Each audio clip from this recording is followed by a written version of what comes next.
Trade mark related ആയിട്ടുള്ള common ആയിട്ടുള്ള doubts തീർക്കുന്ന പാർട്ട് 5 വീഡിയോ ആണിത്.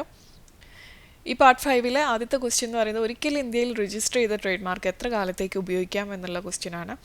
ഒരിക്കൽ നമുക്ക് രജിസ്റ്റർ ചെയ്തത് കിട്ടിക്കഴിഞ്ഞാൽ 10 വർഷത്തേക്ക് നമുക്കത് ഉപയോഗിക്കാം. അതിനുശേഷം അത് റിന്യൂ ചെയ്തിട്ട് വീണ്ടും അടുത്ത 10 വർഷത്തേക്ക് ഉപയോഗിക്കാം. അങ്ങനെ നമുക്ക് എത്ര കാലത്തേക്ക് വേണമെങ്കിലും എക്സ്റ്റെൻഡ് ചെയ്ത് കൊണ്ടുപോകാം. രണ്ടാമത്തെ ക്വസ്റ്റ്യൻ എന്ന് പറയുന്നത് ട്രേഡ് മാർക്ക് രജിസ്റ്റർ ചെയ്യുന്നതിൻ്റെ ചിലവ് എത്രയാണ് എന്നുള്ളതാണ്. നമ്മുടെ കഴിഞ്ഞ വീഡിയോയിൽ പറഞ്ഞ പോലെ തന്നെ ഇൻഡിവിജ്വൽസ്, സ്റ്റാർട്ടപ്സ്, MSMEസിനൊക്കെ ഒരു ക്ലാസ്സിൽ ട്രേഡ് മാർക്ക് രജിസ്ട്രേഷൻ ഓൺലൈനായിട്ട് ഫയൽ ചെയ്യാനായിട്ട് 4500 രൂപയാണ് ഗവൺമെൻറ് ഫീസ് വരുന്നത്. കമ്പനീസ് അല്ലെങ്കിൽ LLPസിനൊക്കെ 9000 റുപ്പീസാണ് ഒരു ക്ലാസ്സിന് ഓൺലൈനായിട്ട് ഫയൽ ചെയ്യുമ്പോഴുള്ള റേറ്റ് വരുന്നത്. ഓഫ്ലൈനായിട്ടുള്ള ഫീസ് ഇതിനേക്കാൾ സ്ലൈറ്റ്ലി കൂടുതലായിരിക്കും. അപ്പോൾ ഇത് ഞാൻ ഗവൺമെൻറ് ഫീസ് മാത്രമാണ് പറഞ്ഞത്. ഇനി നിങ്ങളിത് ഏതെങ്കിലും തേർഡ് പാർട്ടി അല്ലെങ്കിൽ സർവീസ് പ്രൊവൈഡേഴ്സിനെ യൂസ് ചെയ്തിട്ട് ചെയ്യുകയാണെന്നുണ്ടെങ്കിൽ അല്ലെങ്കിൽ അറ്റോർണിയൊക്കെ വെച്ച് ചെയ്യുകയാണെന്നുണ്ടെങ്കിൽ നിങ്ങൾക്ക് അവരുടെ സർവീസ് ചാർജ് കൂടെ ഇതിനകത്ത് എക്സ്ട്രാ ആയിട്ട് വരും. പിന്നെ നിങ്ങളുടെ ട്രേഡ് മാർക്ക് രജിസ്ട്രേഷൻ ചെയ്ത് കിട്ടാനായിട്ട് എത്രത്തോളം ഈസി ആണെന്നുള്ളതിനെ ഡിപ്പെൻസ് ആണ് ബാക്കി വരുന്ന ചാർജസ്.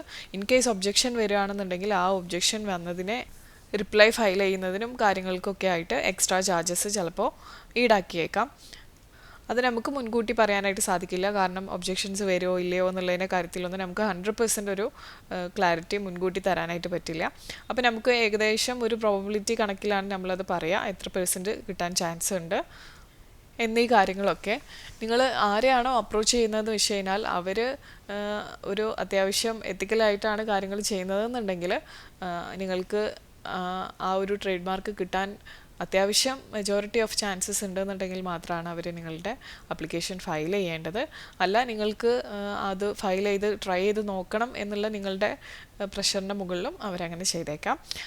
പക്ഷേ യൂഷ്വൽ കേസസിൽ പറയുകയാണെന്നുണ്ടെങ്കിൽ നമ്മൾ കിട്ടാൻ നല്ല കോംപ്ലിക്കേറ്റഡ് ആണെന്നുണ്ടെങ്കിൽ, കിട്ടാൻ പ്രയാസമുള്ളൊരു പേരിലാണ് നിങ്ങൾ സെർച്ച് ചെയ്യുന്നത് എന്നുണ്ടെങ്കിൽ അത് വെറുതെ ഒത്തിരി എക്സ്പെൻസീവ് ആവുന്ന രീതിയിലേക്കേ പോവുള്ളൂ. അതുകൊണ്ട് വൈസായിട്ട് ചിന്തിച്ചെടുക്കേണ്ട ഒരു ഡിസിഷനാണ് നിങ്ങളുടെ ട്രേഡ് മാർക്ക് ഫയലിംഗ് എന്ന് പറയുന്നത്. ട്രേഡ് മാർക്ക് ഫയലിങ്ങിനായിട്ട് നിങ്ങൾക്ക് ഞങ്ങളെ അപ്രോച്ച് ചെയ്യാവുന്നതാണ്. താഴെ ഡിസ്ക്രിപ്ഷൻ ബോക്സിൽ ഞാൻ നമ്പർ കൊടുത്തിട്ടുണ്ട്, നിങ്ങൾക്ക് അതിലേക്ക് കോൺടാക്റ്റ് ചെയ്യാവുന്നതാണ്. ഇനി മൂന്നാമത്തെ ക്വസ്റ്റ്യൻ എന്ന് പറയുന്നത് ട്രേഡ് മാർക്ക് രജിസ്റ്റർ ആവുന്നതിന് മുമ്പ് തന്നെ അത് ഉപയോഗിച്ച് തുടങ്ങാൻ സാധിക്കുമോ എന്നുള്ളതാണ്. തീർച്ചയായിട്ടും ഉപയോഗിക്കാൻ ആയിട്ട് സാധിക്കും.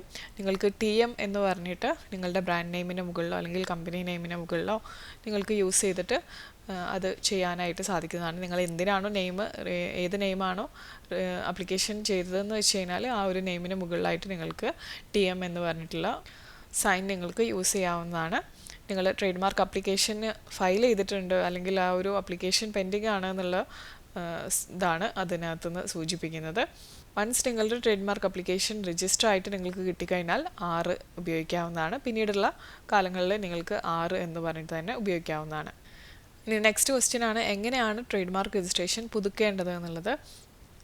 ഇതിന് ആദ്യം തന്നെ ചെയ്യേണ്ട കാര്യം എന്ന് പറയുന്നത് നിങ്ങളുടെ ട്രേഡ് മാർക്കിൻ്റെ എക്സ്പയറി ഡേറ്റ് ചെക്ക് ചെയ്യുക എന്നുള്ളതാണ്. യൂഷ്വലി നിങ്ങളുടെ ഈ ഒരു ട്രേഡ് മാർക്ക് എക്സ്പയർ ആവുന്നതിന് 6 മാസത്തിൻ്റെ ഉള്ളിൽ തന്നെ നിങ്ങൾ ഫയൽ ചെയ്യുന്നതാണ് നല്ലത്, എന്തെങ്കിലും പെനാൽറ്റീസ് അവോയ്ഡ് ചെയ്യാനായിട്ട്. ഓൾറെഡി എക്സ്പയർ ആയി എന്നുണ്ടെങ്കിൽ നിങ്ങൾക്കൊരു 6 മന്ത് ഗ്രേസ് പീരീഡ് കൂടെ ഉണ്ട്. ഒരു അഡീഷണൽ ലേറ്റ് ഫീ അടക്കുകയാണെന്നുണ്ടെങ്കിൽ നിങ്ങൾക്കത് റിന്യൂ ചെയ്ത് കിട്ടുന്നതാണ്. അപ്പോൾ ഇത് റിന്യൂവലിന് അപ്ലിക്കേഷൻ കൊടുക്കുന്നതിനായിട്ട് TM6 എന്ന് പറഞ്ഞിട്ടുള്ള ഒരു ഫോമുണ്ട്. അത് നമുക്ക് IP India വെബ്സൈറ്റിൽ നിന്ന് ആ ഒരു ഫോം ഓൺലൈനായിട്ട് സബ്മിറ്റ് ചെയ്യാവുന്നതാണ്. ഇനി അതല്ലാന്നുണ്ടെങ്കിൽ ഓഫ്ലൈനായിട്ട് നമുക്ക് ഈ ഫോം അതത് ട്രേഡ് മാർക്ക് രജിസ്ട്രി ഓഫീസിൽ ഫയൽ ചെയ്യാവുന്നതാണ്. റിന്യൂവൽ ഫീ വരുന്നത് ഒരു ക്ലാസ്സിന് 9000 രൂപയാണ്. 9000 രൂപ 9K ആണ് ഓൺലൈൻ ഫയലിങ്ങിന് വരുന്ന എമൗണ്ട് എന്ന് പറയുന്നത്. ഇനി ഫിസിക്കൽ അല്ലെങ്കിൽ ഓഫ്ലൈൻ ഫയലിങ്ങിന് വരുന്ന എമൗണ്ട് എന്ന് പറയുന്നത് 10,000 റുപ്പീസാണ് ഒരു ക്ലാസ്സിന് വരുന്നത്. ഇനി നിങ്ങൾ എക്സ്പയറിക്ക് ശേഷമാണ് ഇത് റിന്യൂ ചെയ്യുന്നത് എന്നുണ്ടെങ്കിൽ അഡീഷണൽ ലേറ്റ് ഫീസ് അപ്ലിക്കബിൾ ആയിരിക്കും. അപ്പോൾ അതും കൂടെ വരുന്നതാണ്. അതിനുശേഷം നിങ്ങളുടെ ഈ ഒരു form trade mark registrar review ചെയ്യും. എല്ലാം ഓക്കെ ആണെന്നുണ്ടെങ്കിൽ നിങ്ങളുടെ റിന്യൂവൽ അവർ അപ്രൂവ് ചെയ്യുന്നതാണ്. അപ്പോൾ വൺസ് ഇത് റിന്യൂ ചെയ്ത് കിട്ടിക്കഴിഞ്ഞാൽ വീണ്ടും ഇത് ട്രേഡ് മാർക്ക് ജേർണലിൽ പബ്ലിഷ് ചെയ്യുന്നതാണ്. അപ്പോൾ trade mark renewal certificate issue ചെയ്ത് കഴിഞ്ഞാൽ നിങ്ങൾക്ക് അഡീഷണൽ ഒരു 10 വർഷത്തേക്ക് കൂടെ പ്രൊട്ടക്ഷൻ കിട്ടുന്നതാണ്. അതിനുശേഷം വീണ്ടും നിങ്ങളിത് റിന്യൂ ചെയ്ത് ഉപയോഗിക്കേണ്ടതാണ്. ഇനി നിങ്ങളിത് ട്രേഡ് മാർക്ക് റിന്യൂ ചെയ്യാനായിട്ട് മറന്നുപോയി അല്ലെങ്കിൽ അത് ചെയ്യാൻ സാധിച്ചില്ല എന്നാണെന്നുണ്ടെങ്കിൽ ഈ 6 മന്ത് ഗ്രേസ് പീരീഡും കൂടെ ചേർത്തതിന് ശേഷം പിന്നെ അവരെന്ത് ചെയ്യുമെന്ന് വെച്ച് കഴിഞ്ഞാൽ ഈ ട്രേഡ് മാർക്ക് രജിസ്ട്രിയിൽ നിന്ന് നിങ്ങളുടെ ബ്രാൻഡ് റിമൂവ് ചെയ്യുന്നതാണ്. ഇനി നിങ്ങൾക്ക് വേണമെന്നുണ്ടെങ്കിൽ നിങ്ങൾക്ക് റീസ്റ്റോറേഷനായിട്ട് ഇത് എക്സ്പയർ ആയി 1 വർഷത്തിൻ്റെ ഉള്ളിൽ നിങ്ങൾക്ക് റീസ്റ്റോറേഷനായിട്ട് അപ്ലൈ ചെയ്യാവുന്നതാണ്. പക്ഷേ അഡീഷണൽ ഫീസും ലീഗൽ കോംപ്ലിക്കേഷൻസൊക്കെ വരും എന്നുള്ളതാണ് അറിയാനായിട്ട് സാധിക്കുന്നത്.